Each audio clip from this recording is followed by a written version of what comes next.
People that are very political hate my guts, and I'm going to give them a kick in the ass. It looks like you've never had a bad stint. I don't even want any job that you might have. It's the rich people who don't understand value. So I had a $7 million bribe attempt. That's why I don't like these jobs like chief strategy. What the hell does that mean? And so I disproportionately tend to hire single moms. And you've seen 4 decades of evolution. You can't have a bunch of men running around trying to sell feminine protection products. People are actually scared of the opposite. In fact, statistically, the next company has more a-holes per thousand. I mean, you got to think this through. When people ask me, why do guys your age get fired? That's the $1 million question. Number one is a sex scandal. A 4-time Forbes top 100 CEO, 2 times powerlifting world champion, an immensely successful corporate career spanning 4 decades with C-level roles in some of the biggest names. What was James Michael Lafferty born with that others weren't? I don't think I was born with anything that others weren't, other than I had, good parents and loving parents but we were middle class, lower middle class.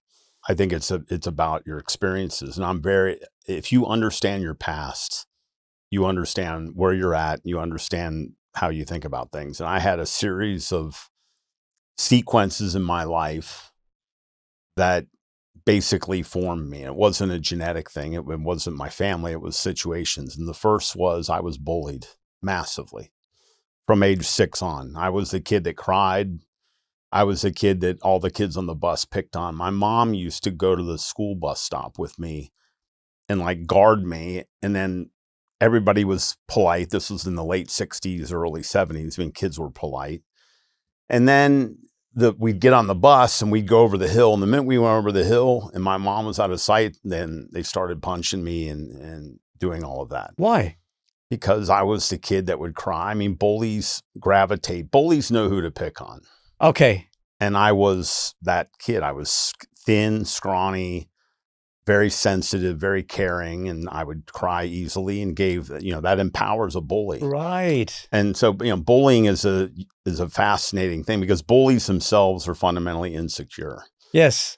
But that's why they bully. But then they pick on the people, they find the people that can do it. And so from 6 to 13, I was bullied beyond belief. And at 13, a sequence of events occurred in my life that just changed who I was. I mean, nobody that I grew up with at that age group would have said he would go on to this. Not a single one of them.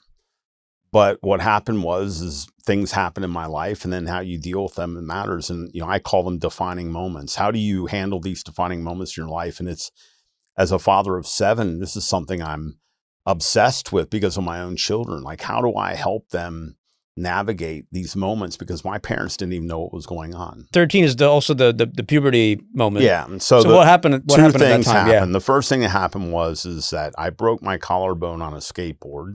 Oh.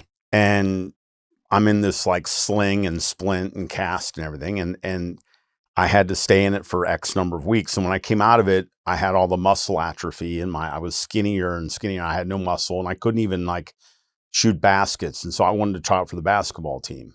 And the doctor says to me, and this is 1976 or 77, he says, look, you should just go and lift some weights. And I hated weightlifting. And I started to lift weights to get the strength back. And I just had guys showing me, older guys. And right when I was about ready to quit and I thought I had reached it, we went on a family vacation, and a friend of ours, the father says to me, hey, have you been lifting? You got muscle. And nobody had ever said to me I had muscle. And that was all I needed to hear. And I lived in the weight room. I would go on Christmas Day and sneak in. I was the guy that never left the weight room. And within a year of that, as I was getting muscle, suddenly the bullies changed to me. They were like, wow. And they started kissing my butt, and showing respect. And I became this obsessed. And so I give the weight room a ton of credit. And I think for bullied boys, it's one of the single finest things you can have a bullied boy do is to build some muscle, because once you have some muscle, the bullies look at that and they leave you alone. And that was event number 1. Event number 2 is I was a Catholic. We got confirmed. And that's when you confirm your like your baptismal, because when you're baptized as a baby, you can't really make a decision. So the confirmation is this big deal in a Catholic school. And they picked me because I was a good reader. They picked me to do a reading. And the sister, the nun who was setting this up, she's like, when you walk up there, you know, nothing in your hands. You go up there and I'll have your reading on the altar, on the lectern, Yes. on the altar. I say, okay. So they get to my point and I go up there. And when I get up there, and the archbishop, who later became a cardinal, you know, Daniel Pilarczyk, he later became a cardinal in Rome. He was sitting behind me and he saw there was nothing on the lectern. I got up there was nothing there. And I've got like 5 seconds and the organist is playing his like little interlude and then I have to read. And so I looked up and I ad-libbed the whole thing. Really? So I made up the whole responsorial psalm of a Catholic mass just off the top, you know, I just made stuff up that sounded flowery, you know, like, and the Lord said this. I mean, I just made stuff up. The archbishop saw it and he was behind me. And then we had a little reception for all of us. We're now confirmed and we're really in the church and all that.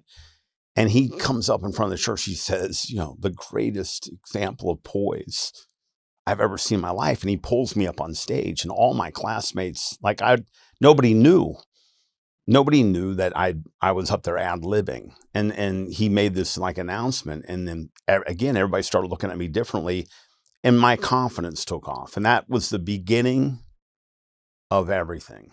And then, you know, that combination of self-confidence, getting the bullies off of me, changed the whole course of my life. And it was if I hadn't ad-libbed that, and if I had walked off the altar and went back to my seat and gotten my reading, I wouldn't be here sitting and talking to you today. It's how you handle these incredible moments where life is going to go right or left. And I'm obsessed with the concept and fascinated as a parent.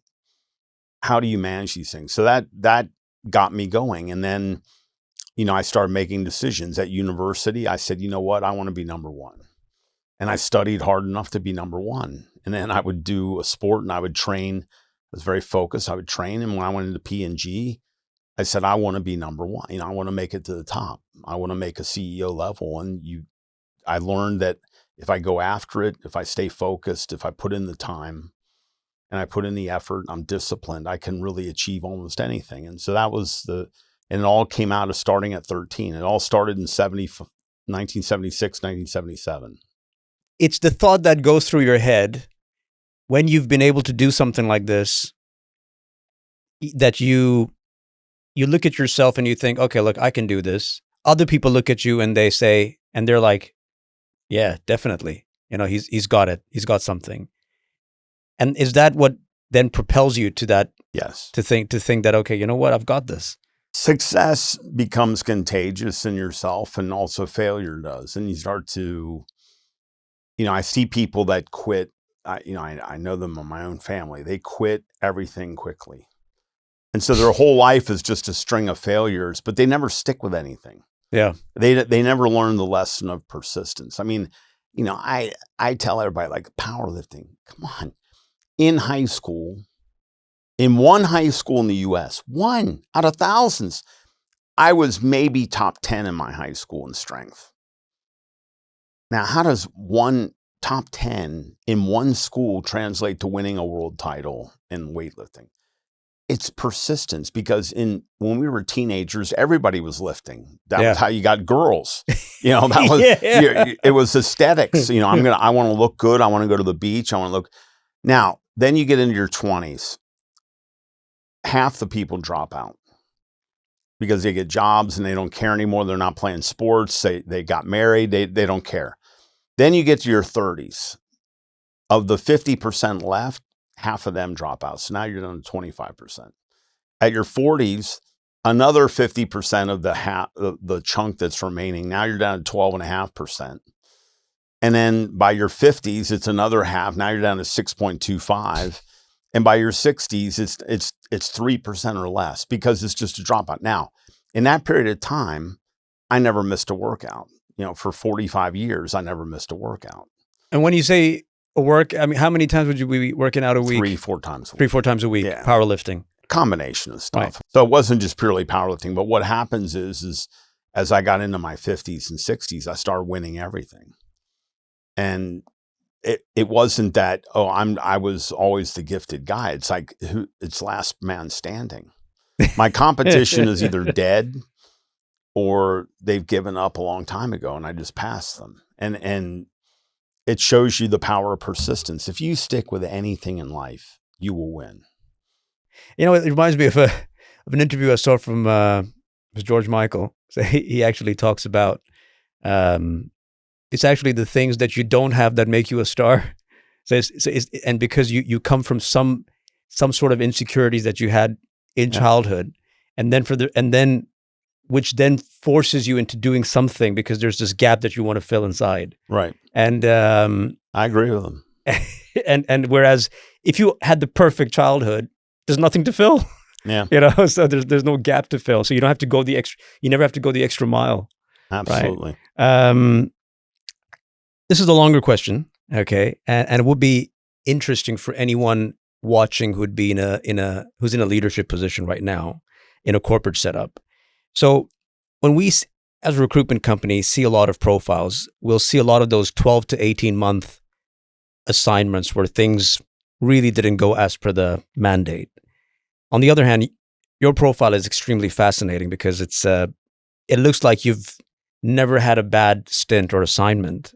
I mean, you were able to achieve, growth over your own base, as they say. So year upon year, growing over the base that you've created. Whereas in most companies, I mean, people just run out of ideas, or they've deployed short-term tactics, which would get numbers for a year or two, and then they'll get exposed. Now, the question is it because you were really good at choosing your roles, or somehow, regardless of the company, whether it was P&G or BAT or Coke or Fine, regardless of the geography, whether it was Europe, Africa, Far East, Middle East, or the US, you always had the answers? Or you have this one-size-fits-all formula, you know how to deploy it, and it always works for you? It's a good question. Let me clarify something. I did 25 years at P&G, and everybody goes, oh, it was the right time. They fired me. I was fired from P&G. Why was I fired? Because I didn't make my numbers in 2009. And I was a very controversial senior executive. I was a very controversial CEO. And as long as I delivered, and I told my kids that, as long as I delivered, Dad's okay. Because they would watch their friends in this international world, their friends or dads would get fired and they suddenly have to move and leave and all that. And I said, look, that's going to happen to me. And they say, no, not you, Dad. I said, look, yeah, I deliver, but because I'm not very politically astute, and I never have been, I kind of refuse to play that game. When I don't deliver, the knives will be out. And so 2009 was a global financial crisis. And in a place like the Philippines, the impact on people, the price of rice, which is 40% of the caloric consumption of the country, doubled. So what did people do with the doubling of their food? They traded down to cheap brands. Now, P&G sells premium products. Yes. My business it should have been much worse, but we took like a 10, 15% hit on many categories. That was enough to destroy the P&L. Yeah. And they came to me and they said, oh, your sales managers mess this. And I said, whoa. These guys have been doing an incredible job. We're actually growing share, in a declining market. I mean, they're doing a great job. If you want a head, you take my head. And 3 months later, I was fired. How do you get fired when you're growing share? Yeah, because they're looking at for an excuse. The bottom line. They're looking at the bottom line and looking at stuff, And so now they did it nicely, and I got I kept my money. Yeah. And I didn't go away for a year, and I was doing special assignments. But at the end of the day, they threw me out. It's not all been success. What I've always tried to do is ground myself in clear principles. And I think if you do that, you win a lot more than you lose. But you're never going to be 100%. Now, principle number one is I try to do the right thing. And that's about morals, ethics, how you treat people, how you run the business. I've had huge bribe attempts. I had a $7 million bribe attempt. And saying no to that bribe was one of the hardest things I ever had to do in my life, because it's easy to say you won't take a bribe when no one's trying to bribe you. But when someone throws 7 million into a Swiss bank account in your face, you have to, now you find out what you're made of, because now, a principle is not a principle till it costs you something. Now there's a cost. Before that, it's just talk. Before that, and then the cost was I have to say no to the money. So I was, I'm not 100% perfect, but I think 99% of the time I've done the right thing, which is for people or the business. And that includes defending a sales manager and a marketing guy who are doing a great job, instead of throwing them under the bus to save my own ass. Because when you're the CEO of a business, you're the highest paid person on the payroll. You should take the bullets, not throw people under the bus. The second, principle is to root in what makes a business go. For me, it was always about consumer value. Are we a good deal for the consumer? Would you recommend that your aunt or uncle that live in a village, would you recommend they buy your brand? I mean, are you a good deal or not? And that's, this is fundamentally looking at the proposition. So you see all these brands and companies that look at clever ways to cheat the consumer. Then, yes, you don't win. People figure it out. People aren't stupid. I would tell people, when I was in Morocco, I go into this house when we were selling a product, Ariel laundry detergent. And the proposition of Ariel was it replaces a brush, rubbing, bleach, bar soap. It replaces like multiple products and systems. Now, it was an expensive product, but in theory, it would save you money if you could eliminate bleach and other things. Now, I go into this house of this woman, and I'm doing in-home visits. You spend time with a real consumer, and she's illiterate. She can't read. She certainly can't do math. And she says, I love Ariel because it saves me money. And I said, how do you know that? And she said, because every month or every week, I get the same amount of money from my husband. I do the shopping, and I know how much change I get, and I know how much we have left. I'm very good, and I manage my family's budget. So she's a responsible mom. And she said, when I started buying Ariel, I noticed that I had a few extra coins in my pocket every week. And she said, the only thing that would explain it was Ariel, and it reduced my bleach usage, and it reduced my bar soap usage, and I stopped buying other products at the same frequency. She had figured out the complex value equation because she was smart, wise, maybe not educated, but very smart. And because she was impoverished, she had to spend every money wisely. It's the rich people who don't understand value. Poor people understand value implicitly. So when you're in markets like in Egypt, like a Morocco, like a Philippines, where I've been, these people understand value, and you can't cheat them. They're smart as can be. They're street smart because it's about survival. They're not making so much money that they can lose and miss and make mistakes. Like in Dubai, you can make mistakes and still market. Because the consumer's got money. But in these places, you can't. And that's why I've always told young people, if you get a shot to leave Europe or leave the US and go to the third world, you have to do this. This is where you learn marketing. You learn real marketing and value in the third world, because these people are fighting to eat every day, and they're figuring it out. And so these are examples of guiding principles that I followed. My biggest one on people, which is relevant for what the work that you do is my whole life. Look, I grew up as a track and field coach. You win based on how I took care of my kids and how I took care of my team. I didn't win because of my coaching brilliance. I won through other people. I grew up in believing that if you take care of the people, the results will take care of themselves. Take care of the people, the results take care of themselves. Now, what is taking care of the people? It's not just I pay more than everyone else. It can be sometimes they need a kick in the ass, and I'm going to give them a kick in the ass. It depends, but I've always been guided by doing the right thing to my organization, and that means inspiring them, motivating them, treating them right, giving them the right benefits, giving them the right environment. If there's a poor coach in the team that's destroying people, I have to get them out. I have to fire them. I have to make a change because this person's destroying young people. And so it's big things and little things. You take Fine here, we put in a beautiful fitness center. Everybody who comes in the office says, I want to join the company because of the gym.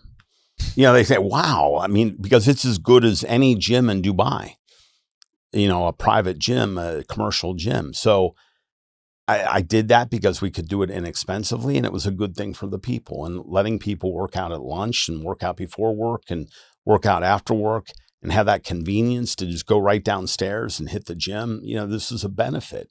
So those are the principles that I would follow, and they've led me to success. But let's be very clear, I did get fired. It wasn't a perfect run. Yeah. It was more on paper. You look at longer stints and you look at back-to-back, CEO stints, it would generally endorse the previous one in a way that it must have been a good stint. That's why they kept you on for that long. Yeah. Right. What's more important for you in your experience, people or strategy? People. In a second. Okay. Look, strategy is overrated. That's why I don't like these jobs like chief strategy. Yeah. What the hell does that mean? You guys, FMCG very well. The only strategy that a consumer sees is execution. It's execution. Yeah. I've had many brilliant strategies in a room that never got in the market because we didn't have the executional plan to put it to life. So you can have this strategy. We're going to look like this in stores. If you don't have the feet on the ground and the scoring system and the way to measure and the way to track the store visibility, it doesn't matter what you did in a room. And certainly without people, you're never going to achieve anything. If you take care of the people, the business, the results take care of themselves. So I'm not saying that strategy is unimportant, but I'm always nervous of people that just want to do strategy because that means they like to sit in rooms and pontificate. And that scares me because the reality in consumer goods, where I spent my whole life, is you have to be out walking stores and you have to like it. And I never liked the people, and I never wanted them on my team, the people that had to be in air conditioning and they couldn't stand doing in-home visits. And when I was about a year in Nigeria, a bunch of P&G HR people came to see me and asked me questions about how Coke does business and why is Coke successful in West Africa and P&G was not. Look at P&G today. They've kind of exited Nigeria. I mean, they left one of the biggest countries in the world. It's embarrassing. And they came and I said, look, you do everything like in a textbook way. So how do you pick someone to come to Nigeria? You just look at the list and who's next on the list to have an international assignment. You don't look at fit. And so you send, and I said, look at your marketing guy. And they had sent this marketing guy into Nigeria. The guy hated Nigeria, counted the days till he could leave, hated the Nigerian culture, hated his consumer, hated the whole experience. If you're a marketer and you hate your consumer and you hate the society you're supposed to serve, how do you succeed? You have to love what you're doing. And so, I was very clear. I told them in Coke, we only bring people who love Africa. If you don't love Africa, I don't want you. So this person who would be a prima donna and say, I'm in Rome now and I love Rome and I'll do this for 2 years if you take care of me, I put them on a plane and send them home. I don't want you. I want someone that wants to be here. Now, I asked to go to sub-Saharan Africa. I wanted to be in Nigeria. I coached the Olympic team for 2012 Olympics. I immersed myself in society. I taught classes at Unilag, at University of Lagos. I loved the country and I loved my experience there. You can't come and hate the place. And so, when I was picking it, and I realized that was the secret of success. I loved Morocco. I have a Moroccan flag tattooed on my leg. I love Poland. I have a Polish flag tattooed on my. I love the Philippines. I love UAE. I love Nigeria. I saw the positives in these places and I love them. When you go in hating your consumer and hating the society that you're in, how can you effectively market and sell to these people? You don't respect them. You don't like them. So, it's always about people and it's always going back to people. Fair point. And about people. So let's say you're assessing maybe within P&G or Coke or BAT or outside you're interviewing. What's more important to you, their technical capability or just their human skills? Look, if you don't know how to write a memo, I can teach that in 60 days. If you don't know how to give a good presentation to management and schmooze them, 90 days. If you don't know how to sell, I can teach you how to sell in a couple of weeks. If you don't know how to do advertising, I can teach that. All this stuff is teachable. There's only one thing I can't coach. I can't coach desire. And desire must come from within the person. So I only interview on desire. Okay. Absolutely. I only interview on one thing, desire. I want hunger. And, you know, when I was in BAT, it was funny. The Globe House called me one day in the Philippines. And they said, hey, we're doing like a demographic study of the whole organization. I said, okay. And they said, there's a data point that we don't understand in your organization. And by this time I had a couple hundred people. So I had a base. And they said 16% of your organization are single moms. 16% are single moms. That's a big number. That's a big number. I said, huge number. let me think about it for a minute. I said, look, it's not an overt strategy, but let me mull it over. And then I went through it and I said, look, I've hired most of the team. I only hire on desire. And for me, single moms aren't even human. They're superhuman. They're in another league because they do it all. And they do it with excellence. They're the parent, they're the father, the mother, breadwinner, homework helper, cook, cleaner, executive. They have no husband, they have no help, and they do it all. And so I disproportionately tend to hire single moms, not because I'm out looking to try to help a subsegment of society, but you know what? When they decide to go into it, they're exceptional talent that they dig deeper than everybody else. They just go to another level. They have no support. They know the whole world is on their shoulders. Paying the rent is on them. Supporting their child or children is on them. They know this. And they're just disproportionately stronger. And because they have a desire, I find them exceptional talent. And so I tend to have, and even in Fine, I had I don't know if the number was 16 or 10 or 20, but in Fine, full of single moms, because I was driving the culture of interviewing, which says, look, stop judging people. How can you expect me to like the label system? I went to a state school in the US, University of Cincinnati. What did I major in? Psych and physiology. I never took a business class. So do you think I'm hung up that we have to have only MBAs when half the MBAs have an MBA and the other half have a different MBA? The different MBA is mediocre but arrogant, which means they don't. It's an MBA that I don't want. I want the people that have a knowledge, but a bunch of people got a chip on their shoulder that I'm better than you because I got a piece of paper. I want people that are going to get in and dive into the trenches and do the work. And if they got the brain power, they're going to be successful. So it's about desire. And that's what I look for. That's what I interview on. And those are the people I want. I want to give people a chance. I don't care about your nationality. I don't care about your personal life. I don't care about who you spend your evenings. I don't care about this stuff. I care about the person and how hungry you want it. And the problem that you have in the world today is everybody quits too easy and they want things too fast. Yeah. And that actually brings us to another question, which is, should companies adapt to motivating and attracting Gen Z talent?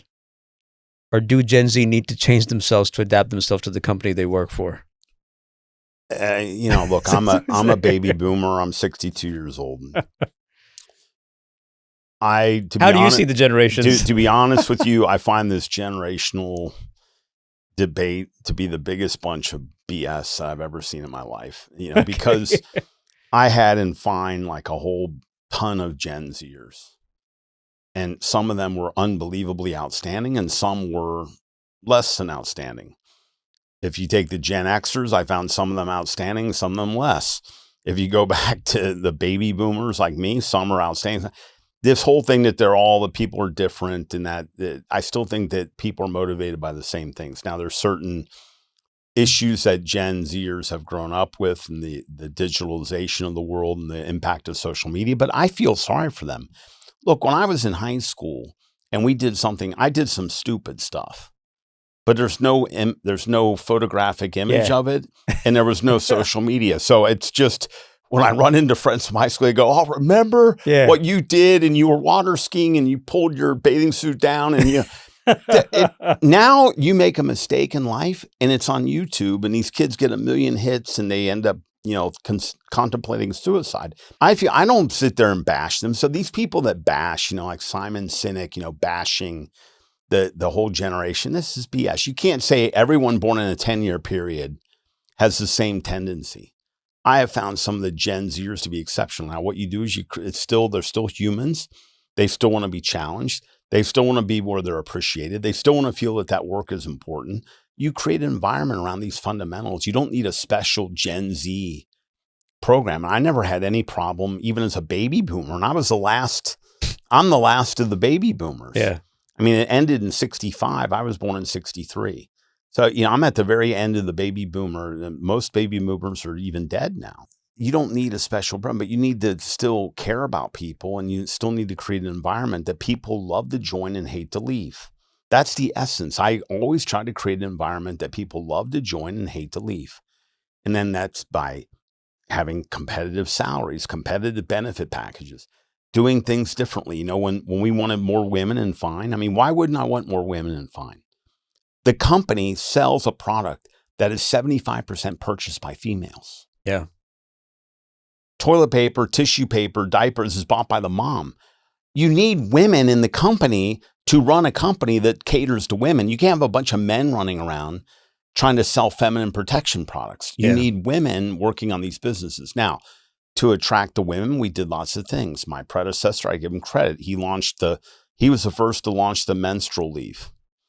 Then we added in IVF leave, and we added in other elements. We brought in the first maternity leave that was really beyond the government mandates across all of our markets. And we introduced paternity leave. We did all that to attract and create an environment that we care about you, and we're in it for the long term. And we're not obsessed that you're going to take 4 months maternity leave. We want you to be here for a long time. So we accept the 16 weeks that you're going to take on paid maternity leave. These were conscious decisions, and I give the board credit that supported me on this to create an environment that people don't want to leave.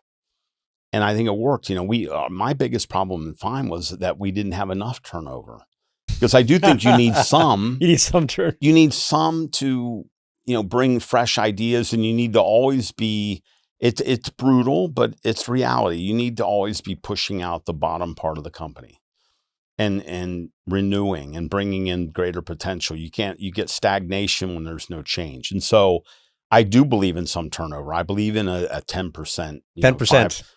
5-10%. I'm not talking about regretted. See, when you look at turnover, there's regretted and there's and then total. And there's total, yes. Regretted, I always try to keep at 2 and less. Yeah. 2% less. But total turnover, if you're doing standard bell curve rating systems that a Coke or a P&G does, you're looking at 10 to 15% are unsatisfactory rated.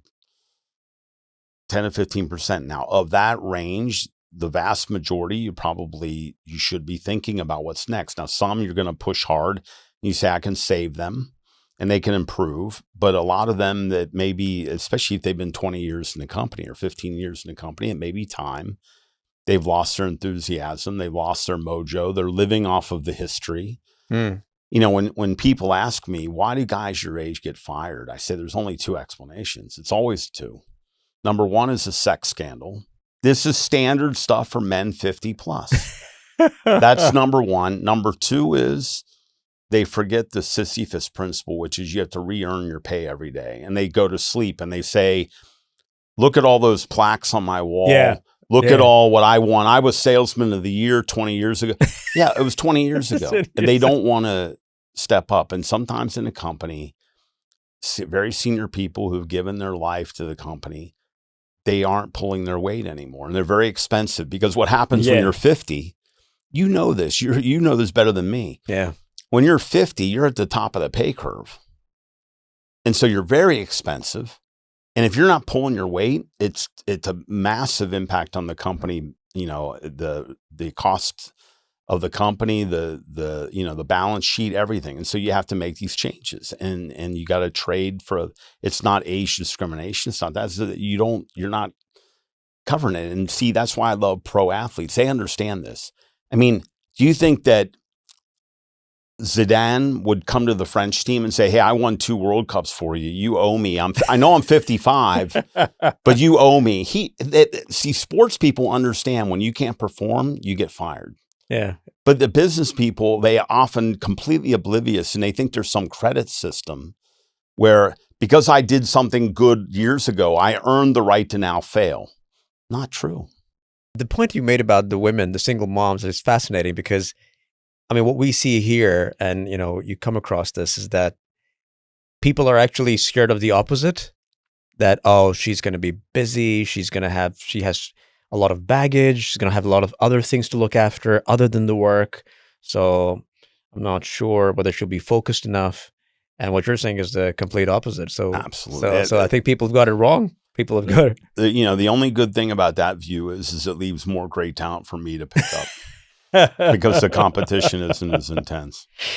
What have you seen in terms of companies going wrong when it comes to hiring? Where do you think that, the most common mistakes that they end up making? The biggest mistake I think they make is they focus on the wrong things. And they, especially on style versus substance. And they look at the polish. And I just did a training on this with a company in Pakistan like 2 weeks ago. And I say, look, you forget the polish. I mean, some of these schools, like MBAs, especially in the United States, they spend their whole second half of the second year of a 2-year MBA training kids on how to interview and how to dress and how to sit in the meeting and how to look at the interviewer. It's all this like coaching on the style. And sometimes these kids get so good that there's actually no substance, but man, they can fake a good game. And I say, you got to probe deeper than that. You got to look at the real person, and you got to look at and get past the raw. I mean, when I interviewed at P&G, 40 plus years ago, the first panel I had, they said no, because I was so unpolished. I was 21. I wasn't in business. I'm interviewing for a brand management job in the great brand management company at P&G. And these guys were like lazy. They were used to interviewing Harvard MBAs and Chicago MBAs and Stanford MBAs. The first group kind of like pushed me out because I wasn't as polished enough and my hair was parted down the middle and, all this stupid stuff. And then the second panel, after I fought and I demanded another chance, the second panel looked at it with more depth. And I was the only guy from my class at P&G that made CEO. So the guy that they didn't want, that was at the bottom of the list, was the one who made it higher than everyone else. And there's a big lesson, which is look for the underdogs. My best employees, when I list them out, my best employees have all been underdogs. Yeah, that's where you win. When you get the underdog who is a hidden gem. Yeah. And the guy that P&G just made CEO, Shailesh, he's a dear old friend of mine for 20 years. This was the perfect pick for CEO. P&G is going to be on fire because of him. But he was a cricket player, not the number one student in his school and all that. But the guy had a sense for the business like you wouldn't believe. And his EQ is off the charts. I mean, he's the best human being I know. Just a good man. If you don't like him, see, I'm polarizing. You can say, I don't like you. I say, I get it. There's lots of people who don't like. People like me don't. My general observation is people that are very political hate my guts. And people that are less political tend to like me. And I'll take that because I don't really care what the politicians think. Shailesh, if you don't like him, you have a brain tumor. There's something wrong in your brain. Because how can you not like this man that looks out? He always puts everybody else first. And, he was a diamond in the rough. And the people that hired him in P&G India, I give them kudos to this day. He wasn't your logical candidate because people get hung up on a template. When I get any headhunter here that'll say, well, but you don't have your MBA, I just say, you are so incredibly idiotic. I don't even want any job that you might have, because if you think after 40 years, I don't have an MBA, you must have your head is put somewhere else because it's being templates. I need to check this box and this box and this box. Look for the gems. Yeah. If you look across society and sports and everything, the gems are the ones the diamond in the rough are the ones who make it big. And the best coaches, the best CEOs, the best managers of a club, of a sports club, they find the diamonds. And what is the diamond in the rough? And because that's the $1 million question that everybody wish they knew the answer to, in terms of I mean, who wouldn't want the next It brings me back to my interviewing questions. You start with desire. I can't coach desire. If you've got that desire to fight and you will not let anything stop you, that's the secret. You know, there's a woman that I put on a pedestal. For me, when I talk about the concept of best of humanity, she's from Gaza. Her name is Maj Mashrawi. And she was quite famous years ago. She was on BBC because she started this business in Gaza called Green Cake. What was Green Cake? It was taking the dust and the rubble of Gaza, remixing it with a little bit of cement and making blocks that you could rebuild Gaza internally, because importing bricks under the Israelis was very difficult. So she worked her way around it. Now she built this whole thing up. And then obviously since October 7th and everything that's happened, her whole business has gone, everything. I saw her in Riyadh 2 weeks ago. She's rebuilt her whole life in Riyadh, restarted her businesses, rebuilt it. And she's got a smile on her face. And she's lost everything. She lost her business. She lost money. She lost family members. She lost everything in Gaza. She's got a smile on her face. She said, I'll rebuild it all. She doesn't give up. And I told her, you inspire me so much, because you know what? She's the best of what humanity has to offer. She doesn't hate anyone. She's not out for revenge. She's got a smile on her face, and she rebuilds her business, rebuilds her life, dedicates herself to helping other families in Gaza and helping the situation in Gaza, rebuilding her companies, taking care of her children, being a good person. She's the best of what humanity has to offer. And what is it? It's deep at her core. She's got desire. She will not be put down. She will not quit. She will not say, I'm going to do crazy, radical things because I'm so frustrated. I've lost everything. I start over. So I had whatever X amount of money, that money is gone. All of it's gone. My house is gone. My business is gone. Okay, you know what? I rebuilt it once. I'm going to do it again. And she's on her way rebuilding. The businesses are booming.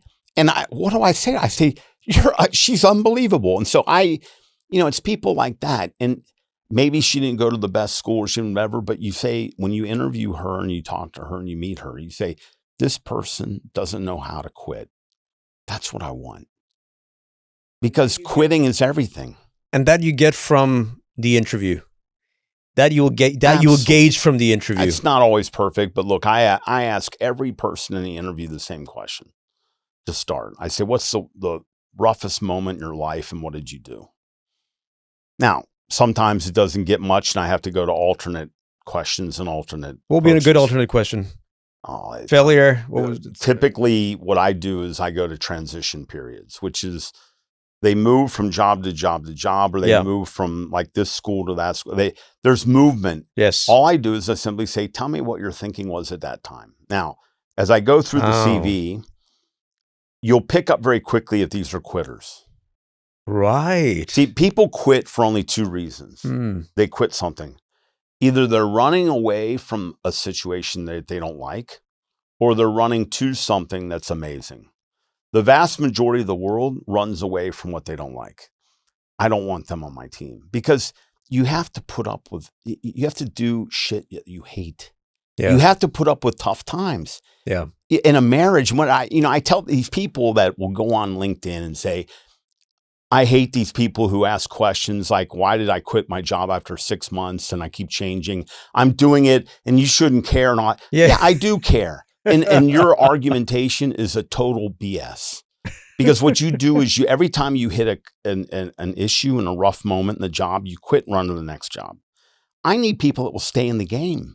Because in consumer, especially like in fine, which is tissue paper, in all of FMCG, the hardest business is tissue paper because it's commoditized. Yes. And it's you got private label and you're fighting. So building the brand is quite difficult. I need people that got courage and that stick with it, because this is not an easy business. Yeah. It's not a business full of image. It's a business of nuts and bolts, fundamentals of cost structure, product manufacturing. It's the basics. So, what the majority of people do is they run away from what they don't like. And I say, would you run your private life like that? Would you run your private? So every time you have a gripe with your spouse, you get divorced and remarry. Would you do that? Because that's what you're doing in your professional life. Yeah. You're constantly in a cycle of divorce and remarriage. No, who wants to be with somebody who's been married 8 times? I mean, at what point do you think I'm different? I mean, I'm going to be the different husband. She's been married 8 times, but I'm going to be the one for life. What makes you think that? What would give you the thought that you would be different? The history predicts the future. The past is a indicator of what's going to happen. You have to look at that. So very few people go, I'm chasing the dream. And when they chase the dream, I tell people, I shake your hand. I give you a hug. I say, I love you. I think you should go for this. I had a guy once. He loved baseball. And in P&G, he was making like $100,000 a year. And he comes to me one day and he says, I got a job. There's only 26 marketing jobs in professional baseball in the United States, one for each team. I got one of them. Now, the bad news is the pay is like $40,000 a year. So I take a 60% pay cut. But the good news is this is what I want to do the rest of my life. And I said, so you're taking the job? He said, yeah. I said, good luck. I shook his hand, gave him a hug, went to his party. It's 40 years later. He's still in the job. Wow. How can you argue? He wasn't running from, he was running to. Yeah. And that's the major question that people have to ask when they're quitting. Yeah. Are you running from or running to? If it's running from, you should stay where you are. Yeah. Especially if people say, I don't like my boss. I say, okay, you know what? Especially like when I was in P&G, which P&G does a good job. Now, there are a-holes in P&G, but the statistical percentage is lower than the average company. Yeah. So people will come to me and say, I'm going to quit because I don't like my boss. I said, what tells you that the next company will have a better boss? Yeah. In fact, statistically, the next company has more a-holes per 1,000 than P&G does. I mean, you got to think this through. Yeah. Never leave for a boss because bosses change. Yeah, that's true. Speaking of the future, AI. So there's a lot of talking about, you've seen 4 decades, right? Yeah. And you've seen 4 decades of evolution, different technologies come and go and things change. There's the doom and gloom people that all jobs will be gone. And, and then there's those who are extremely overly positive about it. What's your take on it? I think it'll be a complete revolution. But if you're nimble and you want to learn, and I'm all over AI every day. I play around with Perplexity and certainly, ChatGPT and Grok and Manus. I'm all on all that. I'm working on agents right now, AI agents, and learning about that whole world. I want to stay on top of it. I think it's fascinating. I think it's amazing. I can see some jobs that are at serious risk. But if you stay on it and you work with it, you figure it out. It's no different than dot-coms in 98, 99. In 98, 99, P&G saw an exodus of people that were all heading to Silicon Valley to do dot-coms. And I remember a guy telling me, he said, the brick and mortar company like P&G is dead. And I said, how does that work? I mean, people still got to brush their teeth and wash their hair. I mean, you can't wash your hair with a dot-com. You still need places to build. And we figured that out. We all had to become digitally savvy. The whole marketing framework changed. I went from TV to little to no TV and a lot of radio to little radio, and print, the same, and it all went digital. We all adapted. I went to Cornell and got a certificate in digital marketing just to up my skills because I was a damn good TV marketer, but the world was changing. I think the people that are crying about it are going to be the first ones to go because you can't cry about it. It's coming and there's nothing you're going to do. Embrace it, get on the train, learn, take some classes, pay for advanced, I highly encourage people to look at Manus, the Chinese AI model. It's quite tremendous for big projects. Learn the different models. Don't just play ChatGPT like Google. Yeah. Use these things for things. Use them for analysis and analytics. And you'll see that Grok is very different from ChatGPT, which is different from Perplexity, which is different from Manos. And then there's a lot of specialty AIs. And there's certainly the emerging thing is learn about the agents and AI agents. That's where I'm going now and trying to learn every day is how to develop my own agents and how to use them in certain things like customer service, repetitive processes, Q&As and FAQs, how to use agents to help you in that area. That's the secret. Awesome. Thank you so much, James.